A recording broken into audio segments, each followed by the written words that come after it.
လုံးမင်္ဂလာပါကဲလက်ဆောင်လေးတစ်ခုရရှိထားပါတယ်ခင်ဗျာဒီလက်ဆောင်လေးကဘာလေးလဲဘယ်သူပို့ပေးရဆိုလေကိုအားလုံးနဲ့တူတူကျွန်တော်ဖွင့်ကြည့်ပါမယ်ခင်ဗျာကဲကဲဒါလေးကတော့ရန်လာတဲ့အစိုးလေးနဲ့ဂျိတ်လုံးကြီးရောင်လေးအစားစင်တူလေးကျွန်တော်တို့များနှစ်ယောက်ကစင်တူလေးဝတ်တက်မှန်ဒီလိုပို့ပေးထားတာဖြစ်မယ်ကဲအဲ့တော့ကျတော့ကြည့်လိုက်ပါအောင်ခင်ဗျာပို့ပေးတဲ့သူကတော့ Hidden Cafe ကဒီမှာအကြိုက်ဆုံးတော့ပါလဲ the best cafe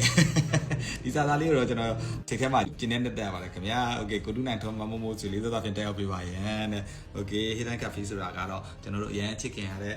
ကိုဆွဲတို့ရဲ့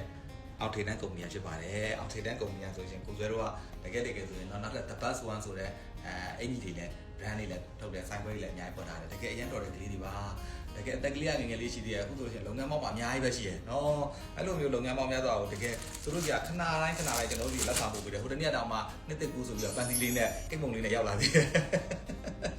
ဒါလေးတွေကပါပြီးတော့ကျွန်တော်တို့တွေ့ယူလေးသားပါတယ်အလုပ်တစ်ခုလုပ်တဲ့ဆိုလို့ရှိရင်တတ်ရဲနဲ့တကယ်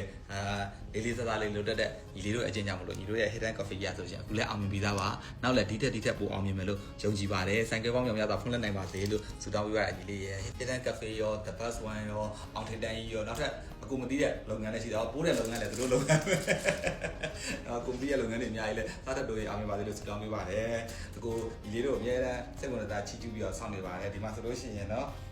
Hidden Cafe လိပ်စာမှာပါဒါပေမဲ့အကိုလိပ်စာလို့ရတယ်အစိမ့်လမ်းပေါ်ကလေတိုင်းရင်ကမုံနဲ့မျက်နှာချင်းဆိုင်တက်မှာရှိပါတယ်ဟိုတနေ့ကတော့မှဝန်ဆက်ဟိုအဲ့လန်သွားရဲနဲ့ဒီနားလေးမှာရှိတယ်ဆိုပြီးရှာနေသေးရတွေ့ခဲ့တယ်နော်ရောက်လာခဲ့ပါမယ်ညီလေးကျေးဇူးအများကြီးတင်ပါတယ်တကယ်အရသာကောင်းတဲ့အစားအစာတွေနဲ့ coffee တွေတောက်ချင်တော့ Hidden Coffee ကိုရောက်လာခဲ့ပါလို့ကျွန်တော်လိုင်းညွှန်ပေးပြရစီခင်ဗျာကျေးဇူးတင်ပါတယ်နော်